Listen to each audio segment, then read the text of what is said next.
জান্নাতের মধ্যে কোনো ধরনের দুঃখ, কষ্ট, ক্লেশ, ব্যথা, বেদনা, পেরেশানি, দুশ্চিন্তা এগুলো কিছুই থাকবে না। এইগুলো যে থাকবে না এই ব্যাপারেও আল্লাহ রাব্বুল আলামিন কোরআনুল কারিমে জানিয়ে দিয়েছেন। কেননা জান্নাতীরা যখন জান্নাতে প্রবেশ করবে তখন তো এই কথা বলতে বলতেই প্রবেশ করবে, আলহামদুলিল্লাহিল্লাযী আযহাবা আন্নাল হাযান ইন্না রাব্বানা লাগাফুরুন শাকুর। সমস্ত প্রশংসা আল্লাহ রাব্বুল আলামিনের জন্য, যিনি আমাদের থেকে যাবতীয় দুঃখ, কষ্ট, ক্লেশ, ব্যথা, বেদনা, পেরেশানি, দুশ্চিন্তা সব কিছু দূরীভূত করে দিয়েছেন। সুবহানাল্লাহ।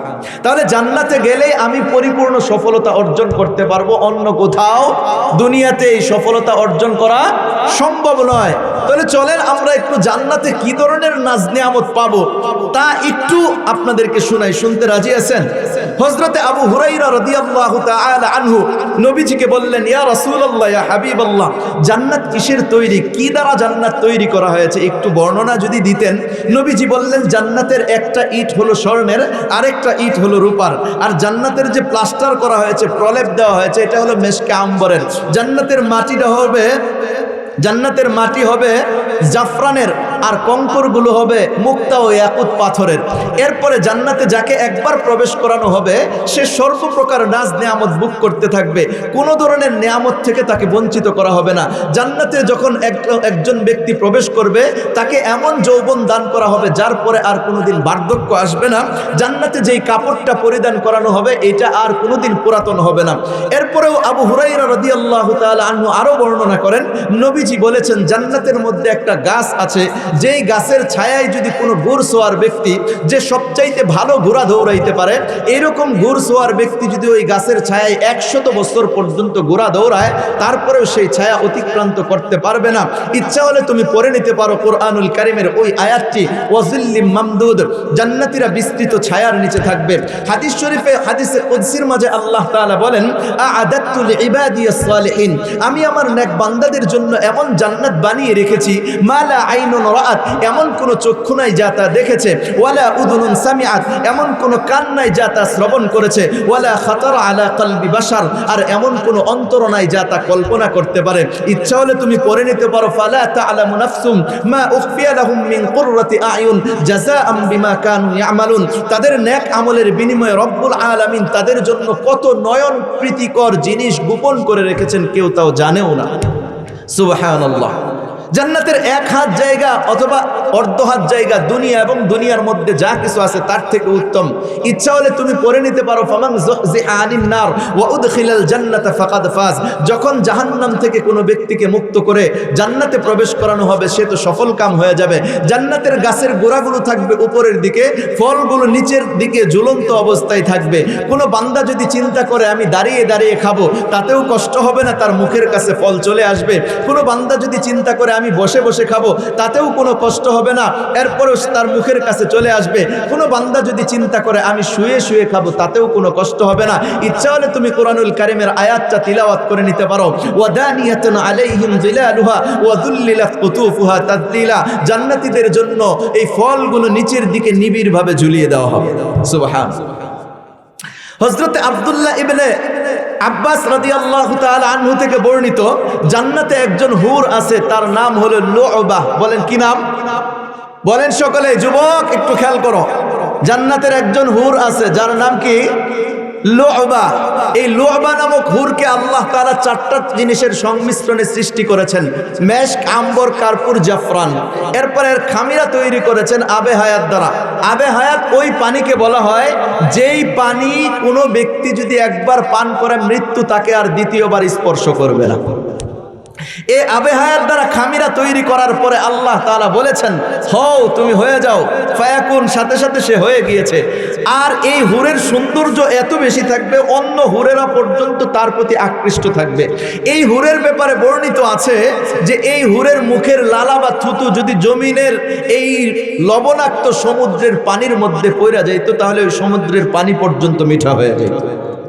এই হুরের বুকের মধ্যে লেখা আছে, এই হুরের বুকে লেখা আছে, মান আহাব্বা আন ইয়াকুনা লাহু মিথলি ফালইআমাল বিতাআতিল্লাহ। যে ব্যক্তি আমার মতো হুরকে পেতে চায় সে যেন আল্লাহ রাব্বুল আলামিনের আনুগত্যে জীবনটা কাটিয়ে দেয়। কে কে রাজি আছি আনুগত্যে কাটাইতে ইনশাআল্লাহ? আল্লাহ তাআলা তৌফিক দান করেন। এই হুরের যত সৌন্দর্য আছে, কোন নারী যদি ইবাদত বন্দিগি করে রব্বুল আলামিনের গোলামি করে সন্তুষ্ট করে ওই জান্নাতে পৌঁছতে পারে, আল্লাহ রব্বুল আলামিন এই লু'বা নামক হুরের চাইতে বেশি সৌন্দর্য এই দুনিয়ার নারীকে দান করবেন। সুবহানাল্লাহ। জান্নাতীর ব্যাপারে হযরতে আবু হুরায়রা রাদিয়াল্লাহু তাআলা আনহু বলেন, জান্নাতীদের সৌন্দর্য শুধু বৃদ্ধি পেতেই থাকবে, পেতেই থাকবে, পেতেই থাকবে, যেমন নাকি দুনিয়াতে মানুষের বার্ধক্যটা বৃদ্ধি পেতে থাকে। আমরা নিয়মিত প্রতিনিয়ত বার্ধক্যের দিকে আগাচ্ছি না? বার্ধক্য যেরকম বৃদ্ধি পায়, এরকম জান্নাতে নারী পুরুষের সৌন্দর্য বৃদ্ধি পেতে থাকবে। জান্নাতে একটা গাছ আছে, যেই গাছের নাম হচ্ছে তুবা। নাম কি বলেন? তুবা। এই তুবা নামক গাছটি প্রত্যেকটা বাড়িতে এটার একটা শাখা থাকবে। এই গাছের সৌন্দর্য অনেক বেশি হবে। কত সৌন্দর্য হবে আল্লাহ রব্বুল আলামিনই ভালো জানেন।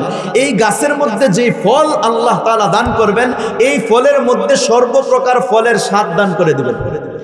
দুনিয়াতে কাঁঠালের মধ্যে আমের স্বাদ পাওয়া যায় না, আমের মধ্যে জামের স্বাদ পাওয়া যায় না, জামের মধ্যে আপেলের স্বাদ পাওয়া যায় না, আপেলের মধ্যে কমলার স্বাদ পাওয়া যায় না, কমলার মধ্যে মালটার স্বাদ পাওয়া যায় না। কথা ঠিক না বেঠিক? প্রত্যেকটা স্বাদ ভিন্ন ভিন্ন।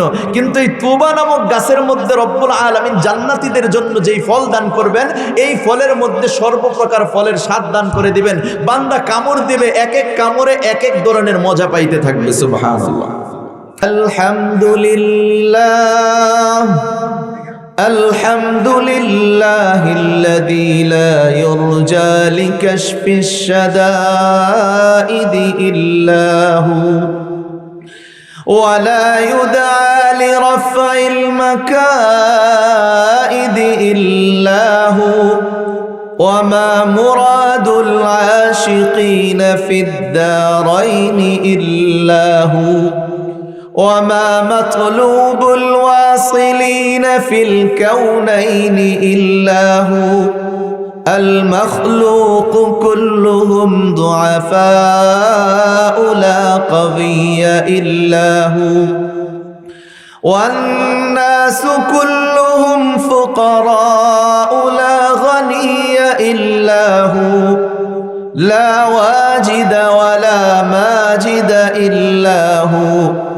لا حافظ ولا ناصر إلا هو غافر الذنب وقابل التوب شديد العقاب ذي الطول لا إله إلا هو هل من خالق غير الله يرزقكم من السماء والأرض لا إله إلا هو ونشهد أن لا إله إلا الله وحده لا شريك له وهو الحي لا إله إلا هو ونشهد أن سيدنا وسندنا ونبينا ومولانا محمدا عبده ورسوله وحبيبه وخليله الهادي إلى صراط مستقيم والداعي إلى دين قويم أما بعد فقد قال الله سبحانه وتعالى في كلامه المجيد وفي فرقانه الحميد أعوذ بالله من الشيطان الرجيم بسم الله الرحمن الرحيم قد أفلح المؤمنون الذين هم في صلاتهم خاشعون والذين هم عن اللغو معرضون والذين هم للزكاة فاعلون والذين هم لفروجهم حافظون إلا على أزواجهم أو ما ملكت أيمانهم فإنهم غير ملومين فمن ابتغى وراء ذلك فأولئك هم العادون والذين هم لأماناتهم وعهدهم راعون والذين هم على صلواتهم يحافظون أولئك هم الوارثون الذين يرثون الفردوس هم فيها خالدون وقال رسول الله صلى الله عليه وسلم طوبى لمن وجد في صحيفته استغفارا كثيرا أو كما قال النبي صلى الله عليه وسلم আল্লাহ রব্বুল আলামিনের দরবারে লাখো কোটি শুকরিয়া জ্ঞাপন করছি যে আল্লাহ রব্বুল আলামিন আমাদেরকে অত্যন্ত বরকতময় ফজিলতপূর্ণ একটি মজলিসে উপস্থিত রেখেছেন। শেষ পর্যন্ত উপস্থিত থাকার নিয়তে বসে থাকার তৌফিক দান করেছেন। এজন্য সকলেই দিলের গভীর থেকে শুকরিয়া আদায় করি আলহামদুলিল্লাহ। শুকরিয়া আদায়ের একটি বাক্য হলো আলহামদুলিল্লাহ। যে ব্যক্তি এই আলহামদুলিল্লাহ বাক্যের মাধ্যমে রব্বুল আলামিনের শুকরিয়া আদায় করবে, রব্বুল আলামিন তাকে দুইটা পুরস্কার দান করেন। কয়টা পুরস্কার? জোরে সোরে বলেন, কয়টা পুরস্কার? দুইটা পুরস্কার। এক নম্বর পুরস্কার, তাকে যাবতীয় বিপদ আপদ থেকে রক্ষা করে দেন। দ্বিতীয় নম্বর পুরস্কার, তার যাবতীয় অভাব অনটনকেও দূর করে দেন। জান্নাতের স্তর ও দরজা হলো 8টা। কিতাবে বর্ণিত আছে আলহামদুলিল্লাহ বাক্যের মধ্যেও 8টি অক্ষর আছে। এই 8 অক্ষরের আলহামদুলিল্লাহ বাক্যের মাধ্যমে যে ব্যক্তি রব্বুল আলামিনের শুকরিয়া আদায় করবে, রব্বুল আলামিন তার জন্য জান্নাতের 8টা দরজাই খুলে দেবেন।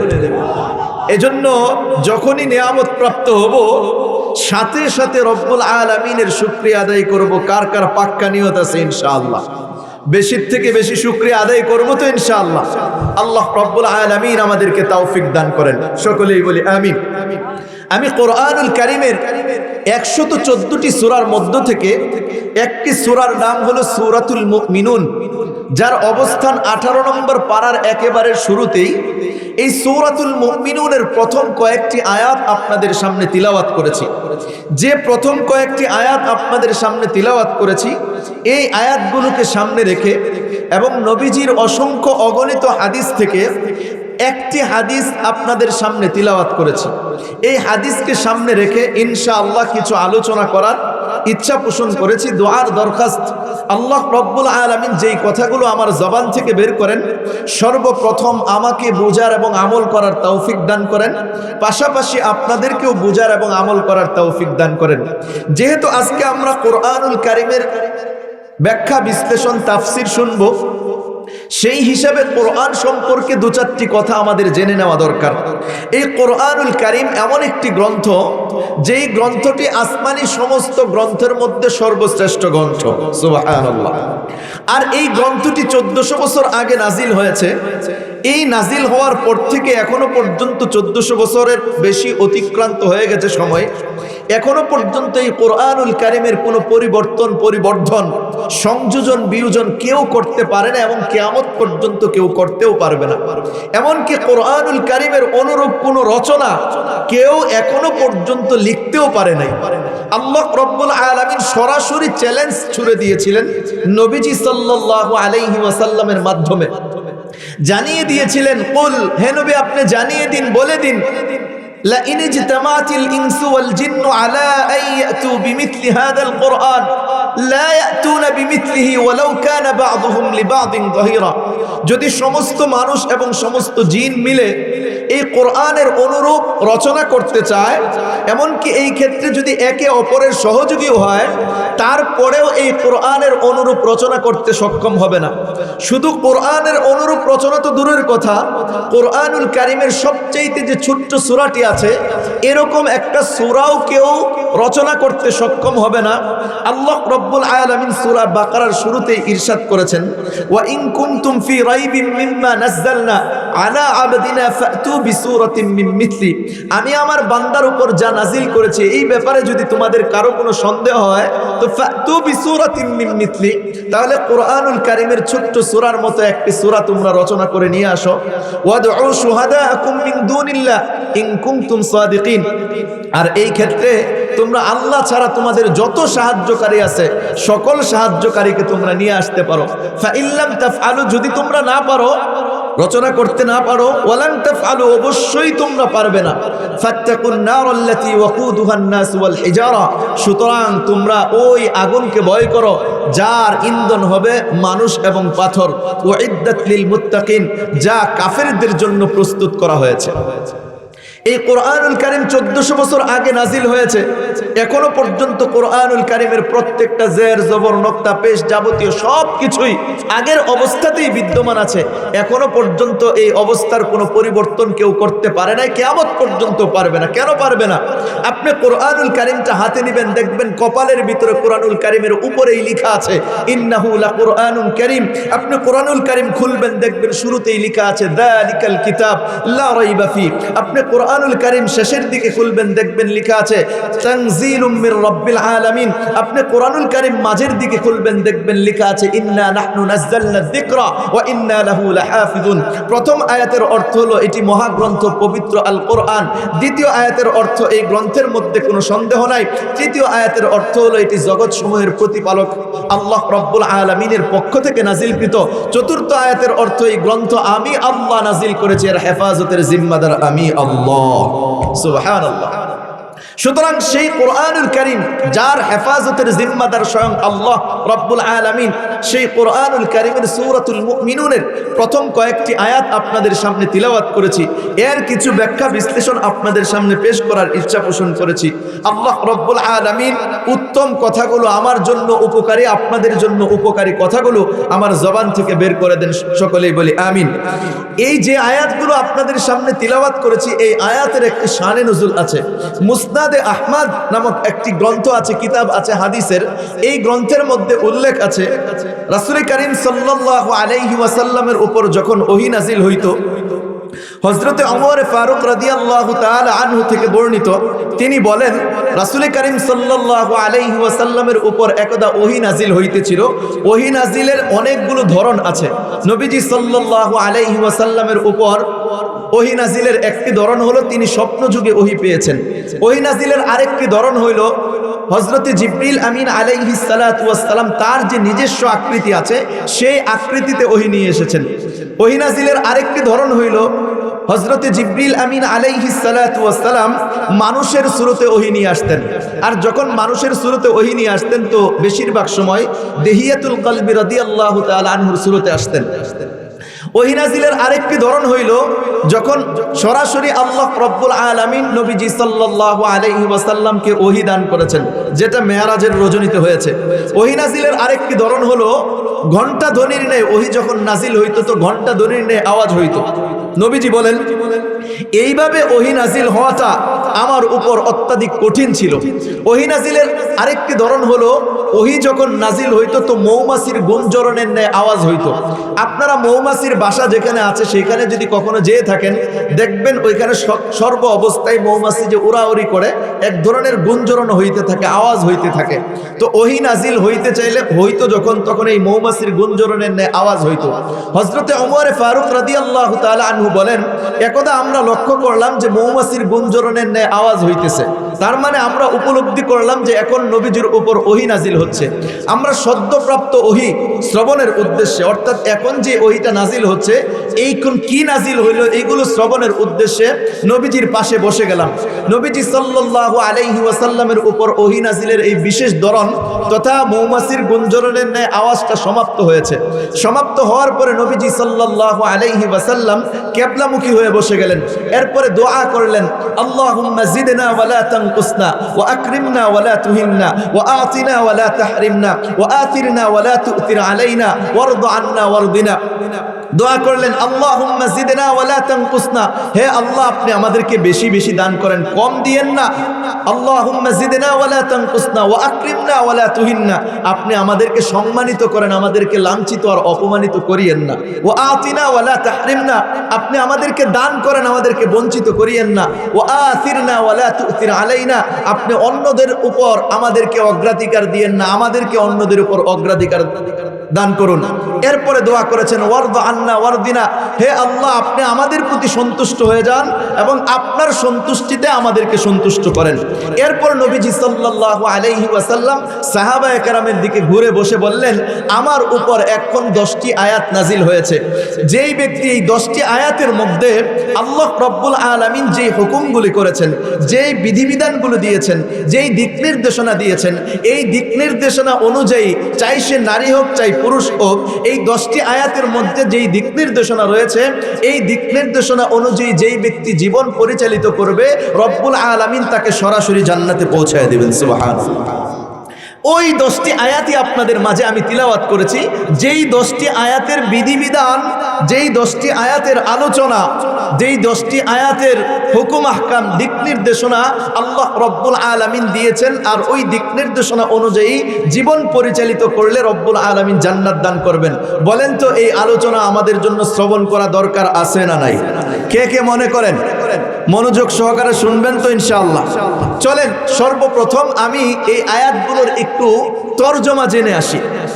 তরজমাটি হলো বিসমিল্লাহির রহমানির রহিম, পরম করুণাময় দয়ালু আল্লাহ তাআলার নামে শুরু করছি। কাদ আফলাহাল মুমিনুন, অবশ্যই মুমিনগণ সফলকাম হয়ে গেছে। আল্লাযীনা হুম ফি সালাতিহিম খাশিউন, যারা তাদের নামাজে বিনয়ী তথা খুশু খুজু আর একাগ্র চিত্তে নামাজ আদায় করে। الذين هم في صلاتهم خاشعون والذين هم عن اللغو معرضون, যারা অনর্থক কথাবার্তা বলে না। والذين هم عن اللغو معرضون والذين هم للزكاة فاعلون, যারা তাদের উপর যাকাত যেটা হয় এটা যথাযথভাবে আদায় করে। والذين هم لفروجهم حافظون إلا على أزواجهم أو ما ملكت أيمانهم فإنهم غير ملومين।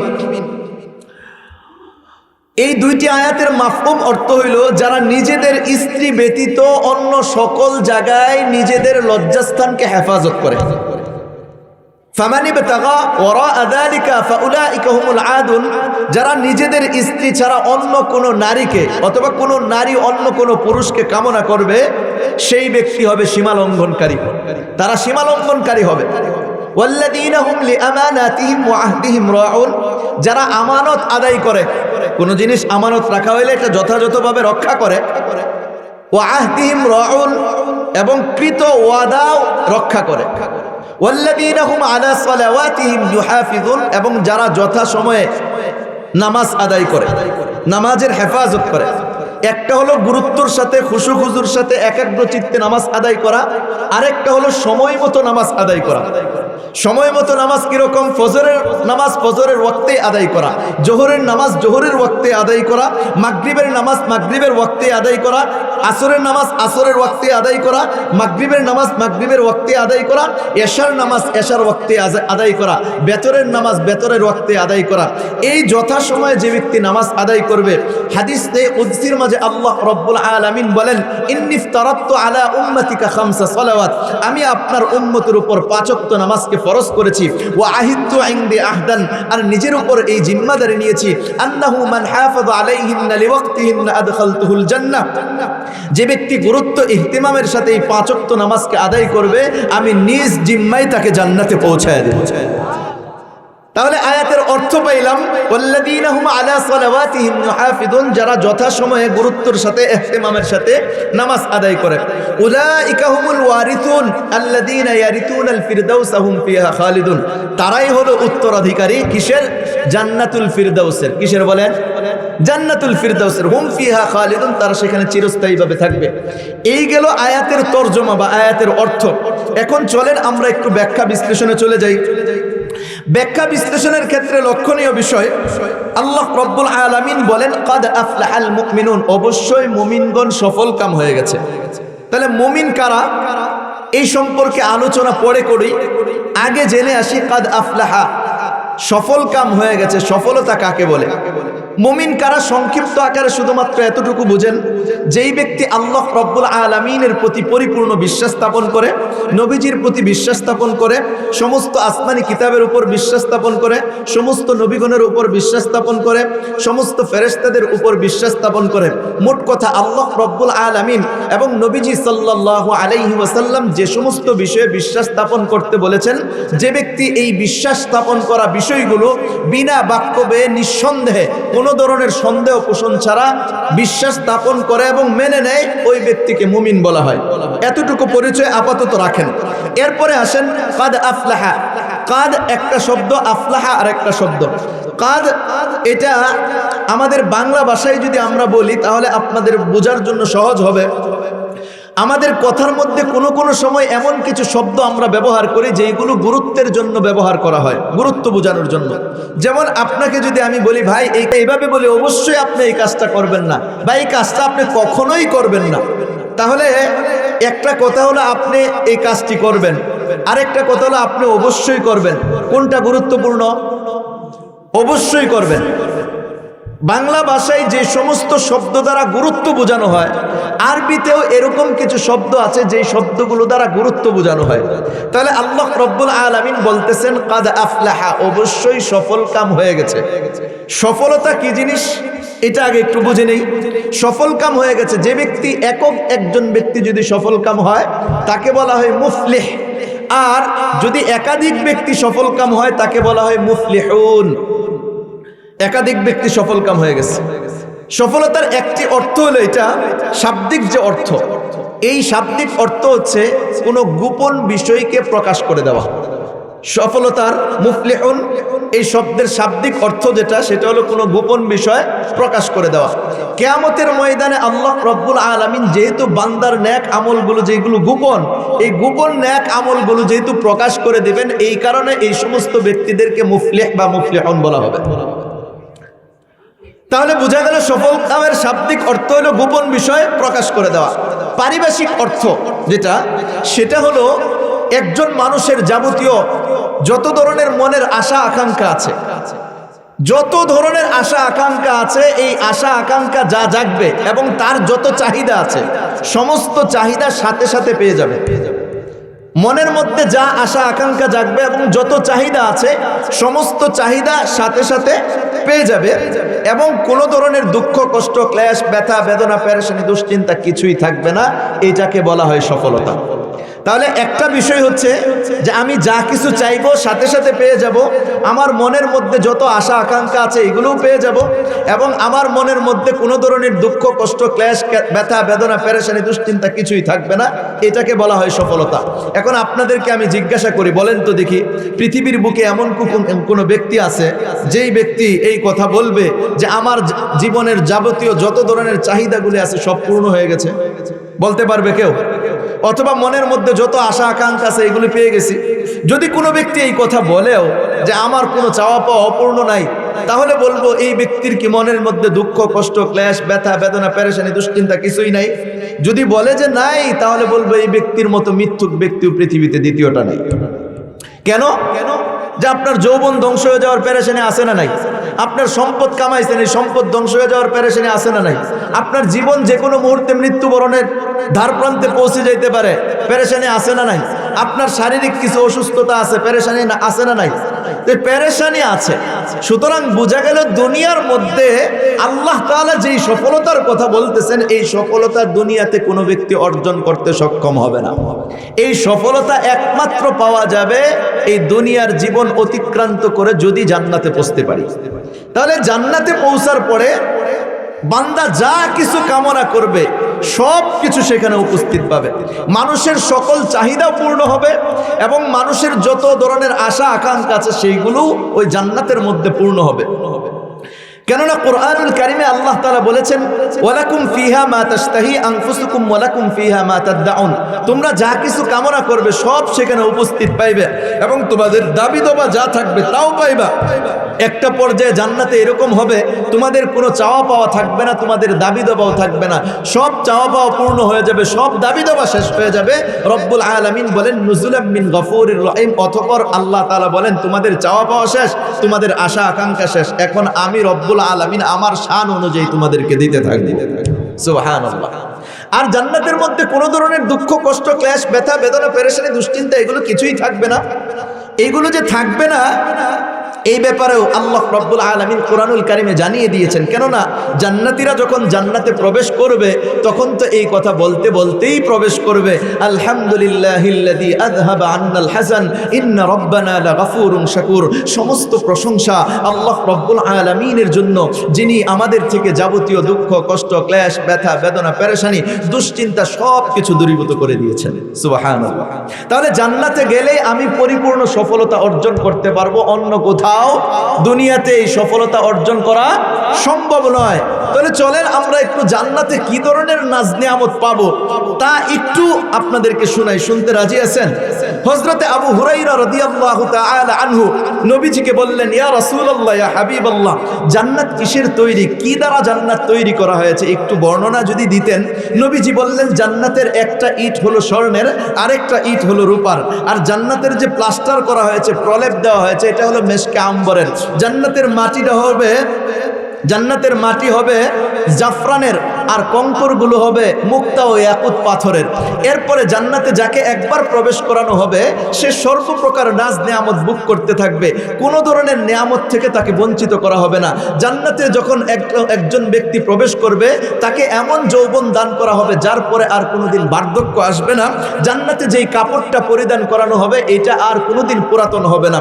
এরপরেও আবু হুরায়রা রাদিয়াল্লাহু তাআলা আনহু আরো বর্ণনা করেন, নবীজি বলেছেন, জান্নাতের মধ্যে একটা গাছ আছে, যেই গাছের ছায়ায় যদি কোনো ঘোড়সওয়ার ব্যক্তি, যে সবচাইতে ভালো ঘোড়া দৌড়াইতে পারে, এরকম ঘোড়সওয়ার ব্যক্তি যদি ওই গাছের ছায়ায় 100 বছর পর্যন্ত ঘোড়া দৌড়ায় তারপরেও সেই ছায়া অতিক্রান্ত করতে পারবে না।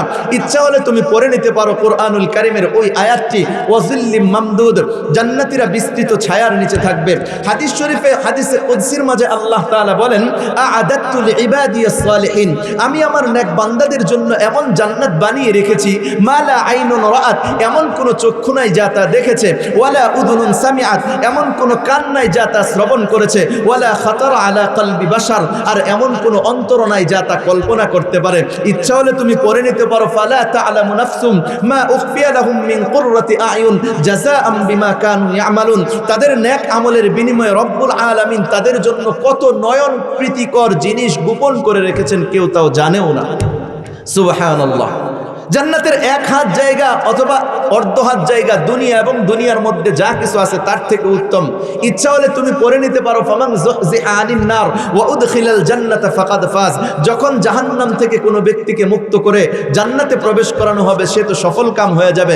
জান্নাতের গাছের গোড়াগুলো থাকবে উপরের দিকে, ফলগুলো নিচের দিকে ঝুলন্ত অবস্থায় থাকবে। কোনো বান্দা যদি চিন্তা করে আমি দাঁড়িয়ে দাঁড়িয়ে খাবো, তাতেও কষ্ট হবে না, তার মুখের কাছে ফল চলে আসবে। কোনো বান্দা যদি চিন্তা করে আমি বসে বসে খাবো, তাতেও কোনো কষ্ট হবে না, এরপরেও তার মুখের কাছে চলে আসবে। কোনো বান্দা যদি চিন্তা করে আমি শুয়ে শুয়ে খাবো, তাতেও কোনো কষ্ট হবে না। ইচ্ছা হলে তুমি কোরআনুল কারীমের আয়াতটা তিলাওয়াত করে নিতে পারো, ওয়াদানিয়াতুন আলাইহিম যিলালুহা ওয়া যুল্লিলাত কুতুফুহা তাদলিলা। জান্নাতীদের জন্য এই ফলগুলো নিচের দিকে নিবিড়ভাবে ঝুলিয়ে দেওয়া হবে। সুবহানাল্লাহ। হযরত আব্দুল্লাহ ইবনে আব্বাস রাদিয়াল্লাহু তাআলা আনহু থেকে বর্ণিত, জান্নাতে একজন হুর আছে, তার নাম হলো লু'বা। বলেন কি নাম? বলেন সকলে, যুবক একটু খেয়াল করো। জান্নাতের একজন হুর আছে যার নাম কি? লু'বা। এই লু'বা নামক হুরকে আল্লাহ তাআলা 4টা জিনিসের সংমিশ্রণে সৃষ্টি করেছেন, মেশক, আম্বর, কার্পুর, জাফরান। এরপর এর খামিরা তৈরি করেছেন আবে হায়াত দ্বারা। আবে হায়াত ওই পানিকে বলা হয় যেই পানি কোনো ব্যক্তি যদি একবার পান করে মৃত্যু তাকে আর দ্বিতীয়বার স্পর্শ করবে না। এই আবে হায়াত দ্বারা খামিরা তৈরি করার পরে আল্লাহ তাআলা বলেছেন, হও তুমি হয়ে যাও, ফায়াকুন, সাথে সাথে সে হয়ে গিয়েছে। আর এই হুরের সৌন্দর্য এত বেশি থাকবে, অন্য হুরেরা পর্যন্ত তার প্রতি আকৃষ্ট থাকবে। এই হুরের ব্যাপারে বর্ণিত আছে যে এই হুরের মুখের লালা বা থুতু যদি জমিনের এই লবণাক্ত সমুদ্রের পানির মধ্যে পড়ে যাইত, তাহলে ওই সমুদ্রের পানি পর্যন্ত মিঠা হয়ে যেত। এই হুরের বুকের মধ্যে লেখা আছে, এই হুরের বুকে লেখা আছে, মান আহাব্বা আন ইয়াকুনা লাহু মিথলি ফালইআমাল বিতাআতিল্লাহ। যে ব্যক্তি আমার মতো হুরকে পেতে চায় সে যেন আল্লাহ রাব্বুল আলামিনের আনুগত্যে জীবনটা কাটিয়ে দেয়। কে কে রাজি আছি আনুগত্যে কাটাইতে ইনশাআল্লাহ? আল্লাহ তাআলা তৌফিক দান করেন। এই হুরের যত সৌন্দর্য আছে, কোন নারী যদি ইবাদত বন্দিগি করে রব্বুল আলামিনের গোলামি করে সন্তুষ্ট করে ওই জান্নাতে পৌঁছতে পারে, আল্লাহ রব্বুল আলামিন এই লু'বা নামক হুরের চাইতে বেশি সৌন্দর্য এই দুনিয়ার নারীকে দান করবেন। সুবহানাল্লাহ। জান্নাতীর ব্যাপারে হযরতে আবু হুরায়রা রাদিয়াল্লাহু তাআলা আনহু বলেন, জান্নাতীদের সৌন্দর্য শুধু বৃদ্ধি পেতেই থাকবে, পেতেই থাকবে, পেতেই থাকবে, যেমন নাকি দুনিয়াতে মানুষের বার্ধক্যটা বৃদ্ধি পেতে থাকে। আমরা নিয়মিত প্রতিনিয়ত বার্ধক্যের দিকে আগাচ্ছি না? বার্ধক্য যেরকম বৃদ্ধি পায়, এরকম জান্নাতে নারী পুরুষের সৌন্দর্য বৃদ্ধি পেতে থাকবে। জান্নাতে একটা গাছ আছে, যেই গাছের নাম হচ্ছে তুবা। নাম কি বলেন? তুবা। এই তুবা নামক গাছটি প্রত্যেকটা বাড়িতে এটার একটা শাখা থাকবে। এই গাছের সৌন্দর্য অনেক বেশি হবে। কত সৌন্দর্য হবে আল্লাহ রব্বুল আলামিনই ভালো জানেন। এই গাছের মধ্যে যে ফল আল্লাহ তাআলা দান করবেন, এই ফলের মধ্যে সর্বপ্রকার ফলের স্বাদ দান করে দিবেন। দুনিয়াতে কাঁঠালের মধ্যে আমের স্বাদ পাওয়া যায় না, আমের মধ্যে জামের স্বাদ পাওয়া যায় না, জামের মধ্যে আপেলের স্বাদ পাওয়া যায় না, আপেলের মধ্যে কমলার স্বাদ পাওয়া যায় না, কমলার মধ্যে মালটার স্বাদ পাওয়া যায় না। কথা ঠিক না বেঠিক? প্রত্যেকটা স্বাদ ভিন্ন ভিন্ন। কিন্তু এই তুবা নামক গাছের মধ্যে রব্বুল আলামিন জান্নাতীদের জন্য যেই ফল দান করবেন, এই ফলের মধ্যে সর্বপ্রকার ফলের স্বাদ দান করে দিবেন। বান্দা কামড় দিবে, এক এক কামড়ে এক এক ধরনের মজা পাইতে থাকবে। সুবহানাল্লাহ। আর এই গাছের মধ্যে সৌন্দর্যমণ্ডিত পাখি উড়ে উড়ে এসে বসবে। এই পাখিগুলো দেখে কোনো বান্দা কোনো বান্দি যদি চিন্তা করে, যদি খাইতে পারতাম, মনের এই আশা আকাঙ্ক্ষাটা জাগার সাথে সাথে ওই পাখিটা প্রস্তুত হয়ে প্রক্রিয়াজাত হয়ে তার সামনে উপস্থিত হবে। সে যেরকম খাইতে চাইবে, যদি বোনা করা খাইতে চায় বোনা করা উপস্থিত, যদি শুকনো খাইতে চায় সেটাও উপস্থিত, যদি রান্না করা খাইতে চায় সেই অবস্থাতে উপস্থিত হবে। হাদিস শরীফে এইটাও বর্ণিত আছে। এরপরে অবশিষ্ট হাড্ডি আর পাক পুকুর যেগুলো থাকবে, এইগুলো আল্লাহ তাআলার হুকুমে আবারও পাখি হয়ে উড়ে চলে যাবে। সুবহানাল্লাহ।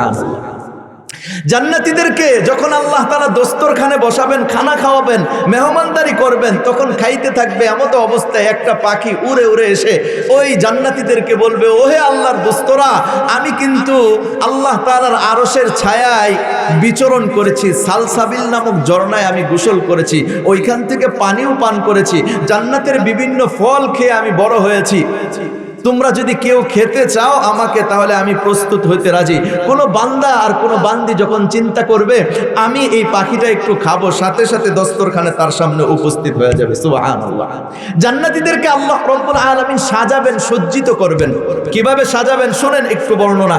জান্নাতীদেরকে আল্লাহ রব্বুল আলামিন সজ্জিত করবেন। প্রত্যেকের বয়স সীমা, নারী পুরুষ প্রত্যেকের বয়স সীমা হবে 33 বছর, পূর্ণ যৌবনকাল। 33 বছর আল্লাহ রব্বুল আলামিন বয়স সীমা দান করবেন। আর প্রত্যেককেই 70 জোড়া কাপড় পরিধান করাবেন। কয় জোড়া? 70 জোড়া কাপড় পরিধান করার পরেও এর ভিতর থেকে মানুষের সৌন্দর্য ফুটে উঠতে থাকবে। সুবহানাল্লাহ। আর এই কাপড়, দুনিয়াতে একটা কাপড় যখন আমি আর আপনি ক্রয় করি, নতুন যেরকম ভালো লাগে, একদিন যাইতে থাকে, যত দিন যায় তার কালার তত নষ্ট হইতে থাকে, পুরাতন হইতে থাকে। কিন্তু জান্নাতীদেরকে আল্লাহ রব্বুল আলামিন যেই 70 জোড়া কাপড় পরিধান করাবেন, প্রত্যেক জোড়ার প্রতি মুহূর্তে 70 বার কালার পরিবর্তন হইতে থাকবে গায়ের মধ্যে থাকা অবস্থায়। সুবহানাল্লাহ। এরপরে আল্লাহ রব্বুল আলামিন আরো সৌন্দর্য মণ্ডিত করে সাজাবেন। আমাদের প্রত্যেকের দুই হাতে কয়টা আঙ্গুল আছে? 10টা আঙ্গুল আছে না? হ্যাঁ, 10টা আঙ্গুল আছে। এই দুইটা হাতের মধ্যে 10টা আঙ্গুল আছে।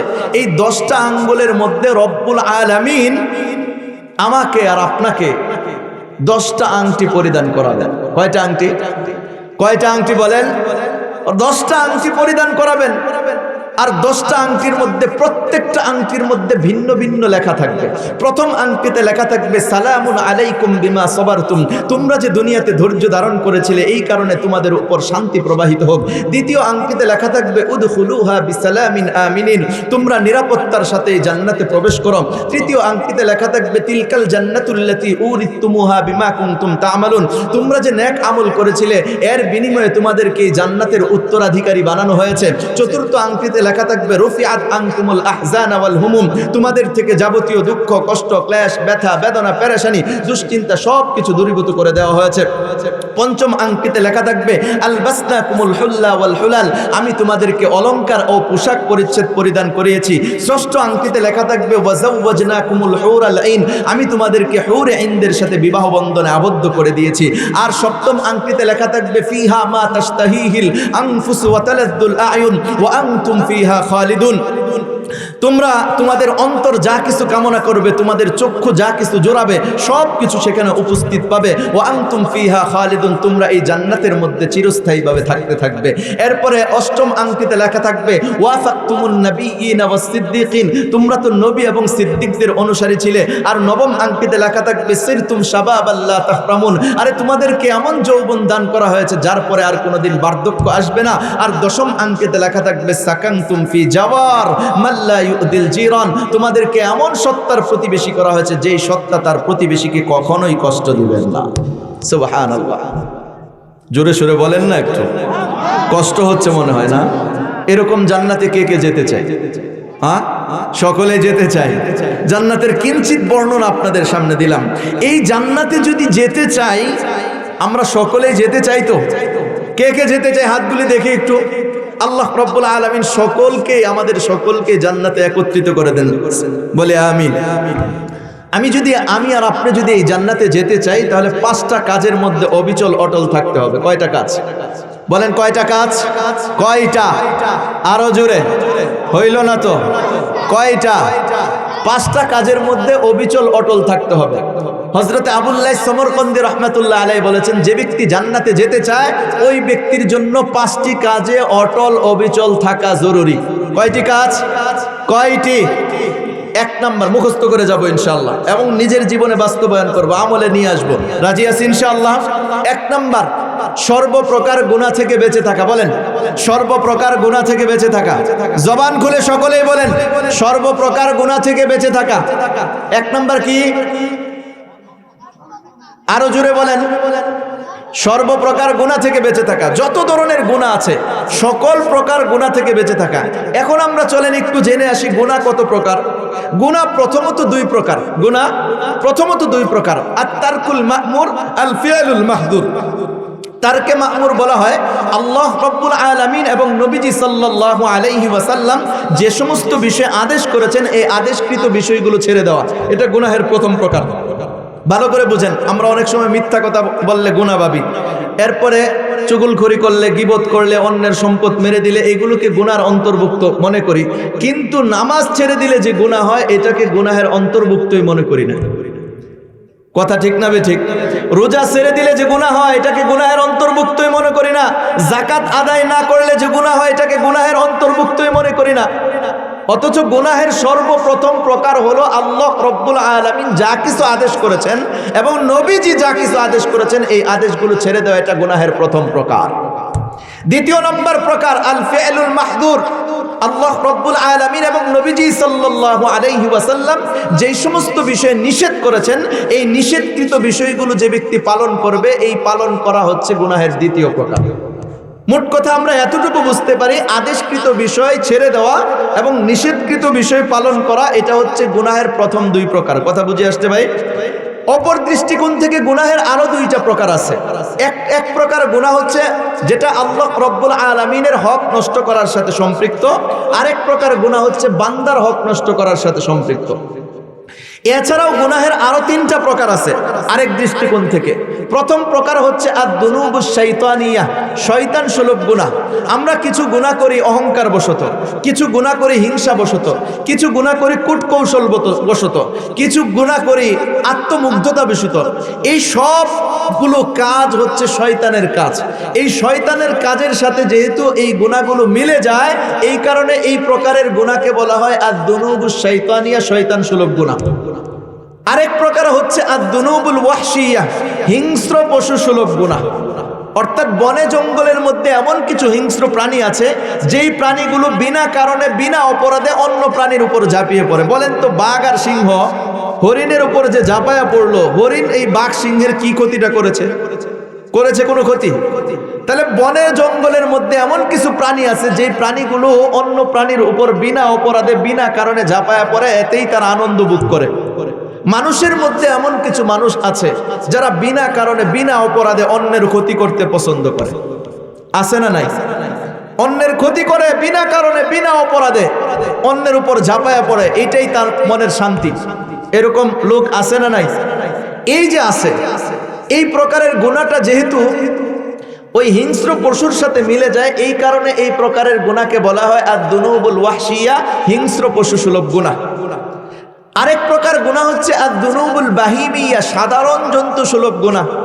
সাধারণ জন্তু কি? গরু, ছাগল, ভেড়া, দুম্বা, বিলাই, এই সমস্ত হচ্ছে সাধারণ জন্তু। হ্যাঁ, এই সাধারণ জন্তু, এই সমস্ত জন্তুর দিকে যদি আপনি তাকান, তাহলে এদের জীবনী তালাশ করে মাত্র দুইটা কাজ পাবেন, তৃতীয় কোনো কাজ পাবেন না। এক নম্বর কাজ, তারা তাদের খাবারের চাহিদা পূর্ণ করবে, পেটের চাহিদা। দ্বিতীয় নম্বর কাজ, তারা তাদের যৌবনের চাহিদা পূর্ণ করবে। এই দুই কাজ ছাড়া এই সাধারণ জন্তুদের জীবনে আর কোনো কাজ পাবেন না। বলেন তো, গরু কি এই দুই কাজ ছাড়া আর কোনো কাজ করে? ছাগলে করে, বিলায়ে করে, কুকুরে করে, হ্যাঁ, এগুলো কোনো কাজ করে না, শুধুমাত্র কাজ দুইটা। একটা হচ্ছে খাবারের চাহিদা পূর্ণ করে, শরীরের চাহিদা পূর্ণ করা, আরেকটা হচ্ছে যৌবনের উত্তেজনা আসলে যৌবনের চাহিদা পূর্ণ করা। এর বাহিরে কোনো কাজ নাই। আজকে মানুষের জিন্দিগির মধ্যেও তাকিয়ে দেখবেন, কিছু মানুষ আছে কাক ডাকা ভোরে বের হয়ে রাতের গভীর পর্যন্ত, রাতের গভীর থেকে সকাল পর্যন্ত 24 ঘন্টার চিন্তা চেতনা শুধুমাত্র পেট কিভাবে ভরবে, শরীরকে কিভাবে একটু আরামের বিছানায় শোয়াবে, কিভাবে একটু আরামের ঘরে থাকবে, এইগুলো নিয়ে চিন্তা ভাবনা। আরেক চিন্তা হচ্ছে যৌবনের চাহিদা পূর্ণ করা, চাই সেটা হালাল জায়গায় হোক, চাই হারাম জায়গায় হোক। হালাল জায়গা মানে স্ত্রী, হারাম জায়গায় মানে হচ্ছে স্ত্রী ছাড়া অন্য যে কোনো নারী। তার মানুষের মধ্যে এমন কিছু মানুষ আছে যারা শুধুমাত্র পেটের চাহিদা পূরণে, শরীরের চাহিদা, শরীরের আরামের চাহিদা পূরণে লিপ্ত, আর যৌবনের চাহিদা পূরণে লিপ্ত। তাহলে এই প্রকারের গুনাহটা যেহেতু সাধারণ জন্তুর সাথে, গরু, ছাগল, ভেড়া, দুম্বা, কুকুরের সাথে মিলে যায়, এই কারণে এই প্রকারের গুনাহকে বলা হয় আদ-দুনুবুল বাহিমিয়া, সাধারণ জন্তু সুলভ গুনাহ। পৃথিবীর বুকে যত মানুষ গুনাহ করে, সকলেই এই যে প্রকারগুলো বললাম, এই প্রকারের কোনো এক প্রকারের মধ্যে লিপ্ত। এই প্রকারগুলো সহ পৃথিবীর বুকে যত গুনাহ আছে, সমস্ত গুনাহ আবার দুই ভাগে বিভক্ত। এক ভাগ হচ্ছে কবিরা, বড় গুনাহ, যেটা তওবা ছাড়া মাফ হয় না। আরেকটা হচ্ছে সগীরা গুনাহ, যেটা ছোট গুনাহ।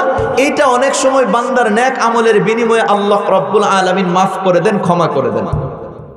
কবিরা গুনাহ যেটা আছে, এটা তওবা ছাড়া মাফ হয় না। আর সগীরা গুনাহ যেটা আল্লাহ তাআলা অনেক সময় নেক আমলের বিনিময়ে মাফ করে দেন। তবে সগীরা গুনাহও যদি কোনো ব্যক্তি নিয়মিত করতে থাকে, তাহলে তার এই সগীরা গুনাহটাও কবিরা গুনাহের অন্তর্ভুক্ত হয়ে যায়। এই জন্য আমাকে আর আপনাকে চিন্তা করতে হবে। এক বুজুর্গ এই কথা বলেছেন, ও তোমরা শুনো, যে গুনাহ ছোট না বড় সেই দিকে তাকাইও না, তোমরা কোন আল্লাহর নাফরমানি করছো সেই আল্লাহর বরত্বের দিকে তাকাও। গুনাহ কি ছোট না বড় এই দিকে তোমাদের তাকানোর দরকার নাই। আমরা যেই আল্লাহর নাফরমানি করছি সেই আল্লাহর দিকে তাকানো দরকার। রাজি আছি ইনশাআল্লাহ? এই জন্য কোনো প্রকার গুনাহ থেকে, গুনাহ দিকে, গুনাহ যেটা আছে, এই গুনাহ মানে গুনাহ, আল্লাহর নাফরমানি, এটা থেকে আমি বিরত থাকবো। রাজি আছি ইনশাআল্লাহ? আল্লাহ রব্বুল আলামিন আমাকে আর আপনাকে তৌফিক দান করেন। আল্লাহ রব্বুল আলামিন কিন্তু আমার দিকে প্রতিনিয়ত দেখছেন আমি কি করছি, আমার গুনার অবস্থা কি, এগুলো দেখছেন। এজন্য আল্লাহ তাআলার কাছ থেকে তো কোনো কিছু গোপন করা সম্ভব নয়। যেই ব্যক্তির দিলের মধ্যে এইটা বসে যাবে যে আমার আল্লাহ আমাকে দেখছেন, ওই ব্যক্তির দ্বারা গুনাহ করা সম্ভব নয়। এজন্য গুনাহ থেকে পরিপূর্ণরূপে বেঁচে থাকবো ইনশাআল্লাহ। আল্লাহ রাব্বুল আলামিন আমাদেরকে বোঝার তৌফিক দান করেন। এক বুজুর্গ বলেন, আল্লাহ তাআলা আমার উপর ওই ইলহাম করেছেন। ওহির দরজা তো বন্ধ, অনেক সময় বুজুর্গদের, আল্লাহ তাআলার নৈকট্যপ্রাপ্ত বান্দাদেরকে আল্লাহ তাআলা কিছু কথা দিলের মধ্যে ঢেলে দেন। এই যে কিছু কথা দিলের মধ্যে ঢেলে দেন, এটাকে ইলহাম বলা হয়। এক বুজুর্গ বলেন, আল্লাহ তাআলা আমার দিলে ইলহাম করেছেন, আরে গুনাহ করার সময় তো তোমরা ওই দরজাগুলো বন্ধ করো যেগুলো দ্বারা মানুষ তোমাকে দেখবে, কিন্তু ওই দরজা জানালা তো বন্ধ করতে পারো না যেটা দ্বারা আমি আল্লাহ তোমাকে দেখি। আমি আল্লাহ তোমাকে দেখি, তার মানে কি দেখলেওয়ালার মধ্যে সবচাইতে দুর্বল তুমি আমাকেই ভাবলে? বলেন তো, আল্লাহ তাআলা সবচাইতে দুর্বল দেখার মধ্যে? আরে আমরা যে দেখি, আমাদের দেখার জন্য দুইটা জিনিস দরকার। কয়টা জিনিস? একটা হলো চোখ লাগবে, ভালো চোখ লাগবে, আরেকটা হচ্ছে আলো লাগবে। যদি চোখ থাকে আলো না থাকে তাহলে দেখতে পারবেন না। আমরা তো এরকম গুটগুটে অন্ধকারে দেখেছি, যেই গুটগুটে অন্ধকারের মধ্যে নিজের হাতটাও নিজে দেখতে পারি নাই। তার মানে কি ওই সময় চোখ ছিল না? অবশ্যই চোখ ছিল, কিন্তু আলো না থাকার কারণে আমরা দেখতে পারি নাই। আবার আলো আছে, চোখ নাই, তারপরেও দেখতে পারি নাই। কথা বাস্তব না অবাস্তব? তাহলে বোঝা গেল যে দেখার জন্য দুইটা জিনিস দরকার, কিন্তু আল্লাহ তাআলার এগুলো কোনো কিছুর প্রয়োজন নাই। এক বুজুর্গ এই জন্য এইভাবেই লিখেছেন, যদি অন্ধকার রজনীতে কালো পাহাড়ের মধ্যে কালো পাথর যে আছে, ওই পাথরের মধ্যে যদি কালো পিঁপড়া হাঁটাহাঁটি করে, আল্লাহ রব্বুল আলামিন ওই পিঁপড়াকে দেখেন এবং ওই পিঁপড়ার আওয়াজ পর্যন্ত শুনতে পান। সুতরাং আল্লাহ রব্বুল আলামিন আমাকে দেখছেন, এই বিষয়টা যেই ব্যক্তির দিলের মধ্যে বসা যাবে সেই ব্যক্তি সর্বপ্রকার গুনাহ থেকে বেঁচে থাকতে পারবে। রাজি আছি ইনশাআল্লাহ? তাহলে বলতেছিলাম জান্নাতে যাওয়ার জন্য কয়টা কাজ? 5টা কাজ। 1 নম্বর কি? সর্বপ্রকার গুনাহ থেকে বেঁচে থাকা। সর্বপ্রকার গুনাহ থেকে যে ব্যক্তি বেঁচে থাকবে, রব্বুল আলামিন তাকে জান্নাত দান করবেন। কুরআনুল কারীমে আল্লাহ তাআলা বলেন, ওয়া আম্মা মান খাফা মাকাম রাব্বিহি ওয়া নাহান নাফসা আনিল হাওয়া ফাইন্নাল জান্নাতা হিয়াল মাওয়া। যে ব্যক্তি আল্লাহ তাআলার সামনে দণ্ডায়মান হওয়াকে ভয় করে এবং গুনাহ খাতার থেকে নিজেকে বাঁচিয়ে রাখে, আল্লাহ তাআলা তার ঠিকানা জান্নাত বানিয়ে দেবেন। সুবহানাল্লাহ। এটা হলো 1 নাম্বার, সর্বপ্রকার গুনাহ থেকে বেঁচে থাকা। 2 নাম্বার হচ্ছে অল্পতে তুষ্ট থাকা। যতটুকু আল্লাহ রব্বুল আলামিন আমাকে আর আপনাকে সম্পত্তি রিজিক দান করেছেন, ততটুকুর উপর সন্তুষ্ট থাকতে হবে। কেননা হাদিস শরীফে এসেছে, জান্নাতের মূল্যই হলো দুনিয়া ত্যাগ করা। জান্নাতের মূল্য কি বলেন? দুনিয়া ত্যাগ করা। দুনিয়া ত্যাগ করা দ্বারা আপনি কি বুঝলেন? কালকে আপনার জমি জমা টাকা পয়সা দ্বন্দ্ব সব অন্যকে দিয়ে দিবেন? হ্যাঁ না না, এগুলো দুনিয়া ত্যাগ করা না। দুনিয়া কাকে বলে এই জিনিসটাই আমরা বুঝি না। চলেন দুনিয়া কাকে বলে একটু বুঝে নিই। দুনিয়া, আমার সাথে বলেন, দুনিয়া প্রত্যেক ওই জিনিস। বলেন তো, দুনিয়া প্রত্যেক ওই জিনিস। সকলেই জবান খুলে বলেন, দুনিয়া প্রত্যেক ওই জিনিস যা মানুষকে আল্লাহর স্মরণ থেকে গাফেল করে দেয়। দুনিয়া প্রত্যেক ওই জিনিস যা মানুষকে আল্লাহর স্মরণ থেকে গাফেল করে দেয়। সুতরাং সেই হিসাবে আপনার মাও দুনিয়া হতে পারে। আপনার মার কারণে যদি আপনি আল্লাহর স্মরণ থেকে গাফেল হয়ে যান, তাহলে আপনার মা দুনিয়া। আপনার স্ত্রীর কারণে যদি আপনি আল্লাহ তাআলাকে ভুলে যান, তাহলে আপনার স্ত্রী দুনিয়া। আপনার সন্তানের কারণে যদি আপনি আল্লাহ তাআলাকে ভুলে যান, তাহলে আপনার সন্তান দুনিয়া। আপনার ভাই বোন আত্মীয় স্বজনের কারণে যদি আপনি আল্লাহ তাআলাকে ভুলে যান, তাহলে আপনার ভাই বোন আত্মীয় স্বজন এগুলো হচ্ছে দুনিয়া। আপনার আত্মীয় স্বজন পাড়া প্রতিবেশীর কারণে যদি, বন্ধু বান্ধবের কারণে যদি আপনি আল্লাহ তাআলাকে ভুলে যান, তাহলে পাড়া প্রতিবেশী বন্ধু বান্ধব এগুলো দুনিয়া। আপনার টাকা পয়সার কারণে যদি আপনি আল্লাহ তাআলাকে ভুলে যান, তাহলে টাকা পয়সা দুনিয়া। আপনার ব্যবসা প্রতিষ্ঠানের কারণে যদি আপনি আল্লাহ তাআলাকে ভুলে যান, তাহলে এই ব্যবসা প্রতিষ্ঠান হচ্ছে দুনিয়া। আবার আপনি যদি চাকরি বাকরির কারণে আল্লাহ তাআলাকে ভুলে যান, তাহলে এই চাকরি বাকরি দুনিয়া। আপনার জমি জমার কারণে যদি আপনি আল্লাহ তাআলাকে ভুলে যান, তাহলে আপনার জমি জমাটাও দুনিয়া। সুতরাং দুনিয়া প্রত্যেক ওই জিনিস যা আপনাকে আল্লাহর স্মরণ থেকে গাফেল করে দেয়। এবং আরো আশ্চর্যজনক কথা, আমার দিকে একটু মনোযোগ দেন, আরো আশ্চর্যজনক কথা হলো আপনার নামাজও দুনিয়া হইতে পারে। বলবেন যে হুজুর নামাজ পড়লাম, এটা আবার দুনিয়া কেন? আপনি নামাজের সময় চিন্তা করেন যে পিছনে যেই ব্যক্তিটা আছে, ওই ব্যক্তিটা যদি দেখতো আমি কিভাবে কত সুন্দর করে নামাজ আদায় করছি, তাহলে আপনার এই নামাজটাও দুনিয়া। আপনি হজ করছেন, মানুষ আপনাকে হাজী সাহেব বলবে, তাহলে আপনার হজটাও দুনিয়া।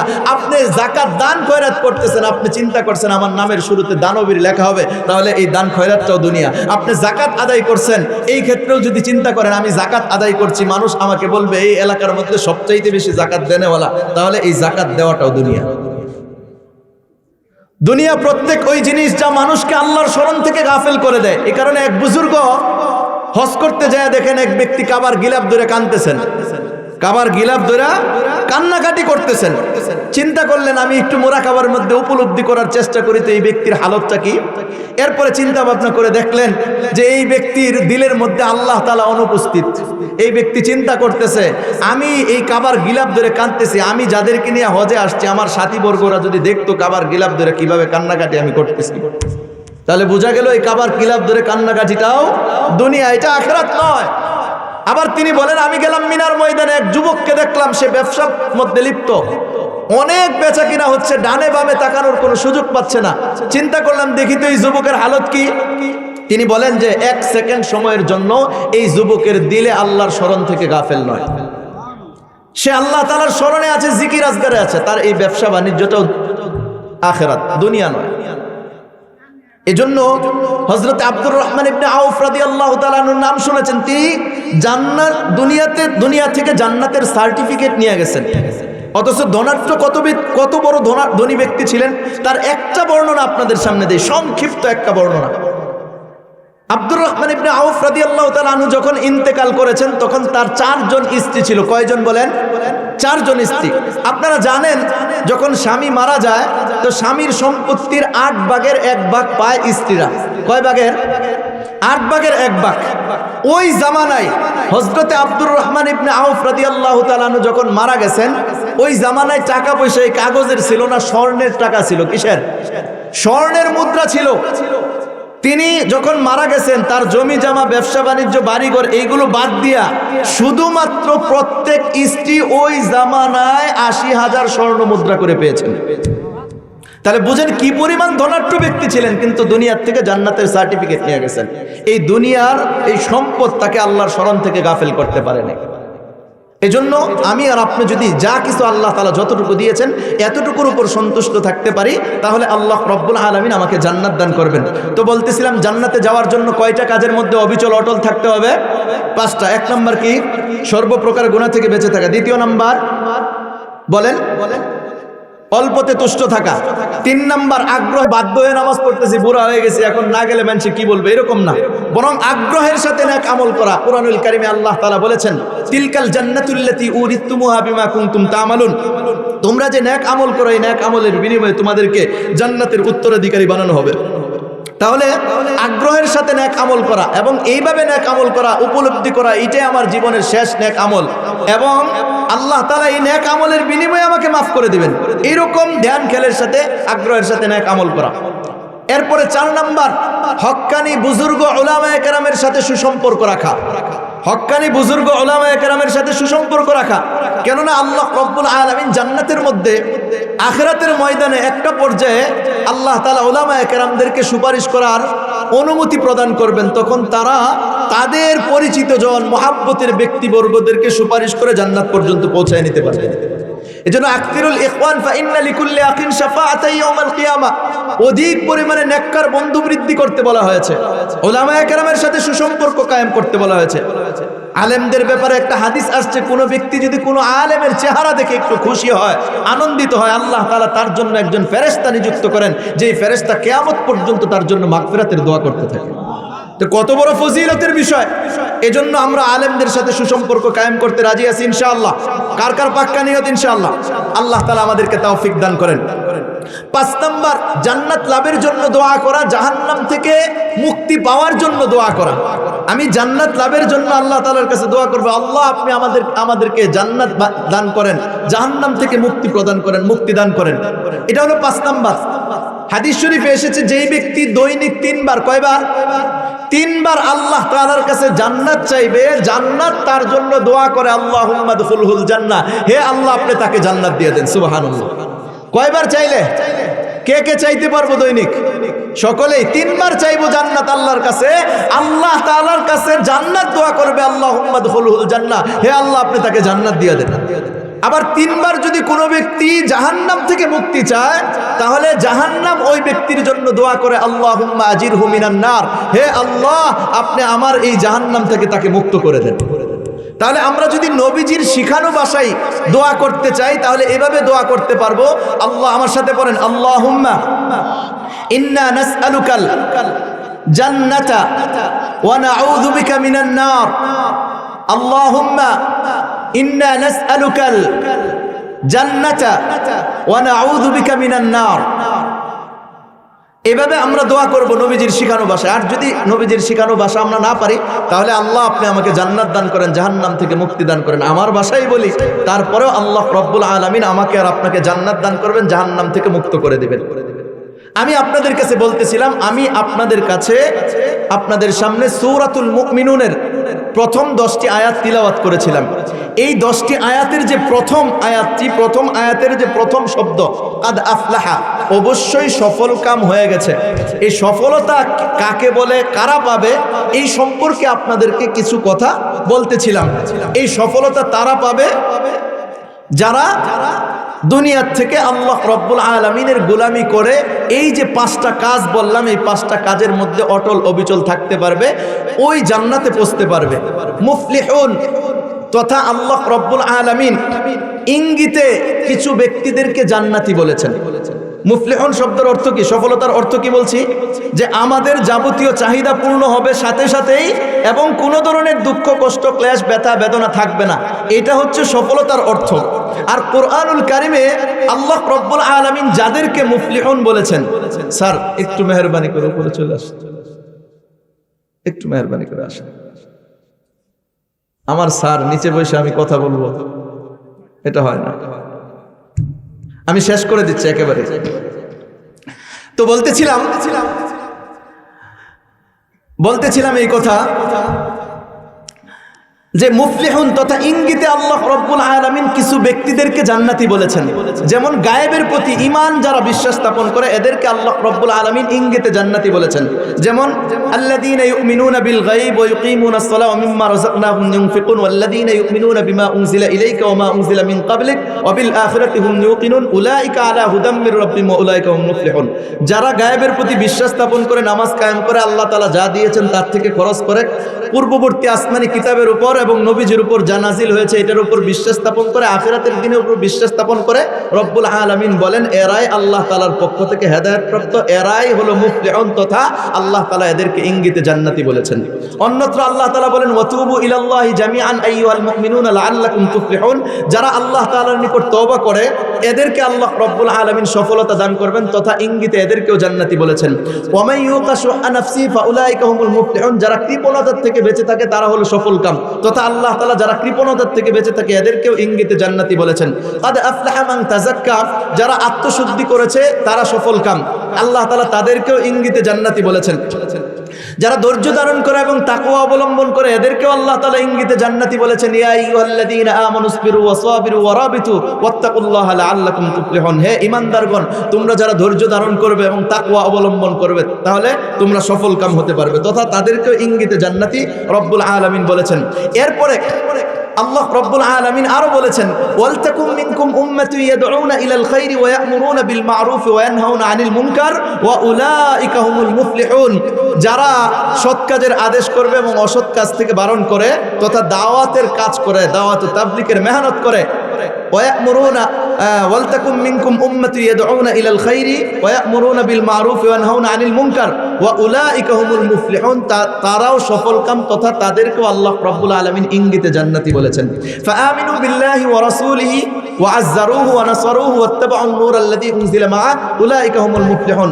যারা নবীজির প্রতি ঈমান আনে, নবীজিকে সাহায্য সহযোগিতা করে, সম্মান করে এবং কোরআন অনুযায়ী জীবন পরিচালনা করে, রব্বুল আলামিন বলছেন এরাও সফলকাম তথা এদেরকেও ইঙ্গিতে জান্নাতি বলেছেন।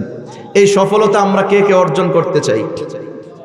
তাহলে এই পর্যন্ত এই সফলতা সম্পর্কে অর্থাৎ এই 10টি আয়াতের প্রথম শব্দ সম্পর্কে আজকে যতটুকু আলোচনা করেছি, এই এতটুকু আলোচনার উপর রব্বুল আলামিন সর্বপ্রথম আমাকে বোঝার এবং আমল করার তৌফিক দান করেন, আপনাদেরকেও বোঝার এবং আমল করার তৌফিক দান করেন।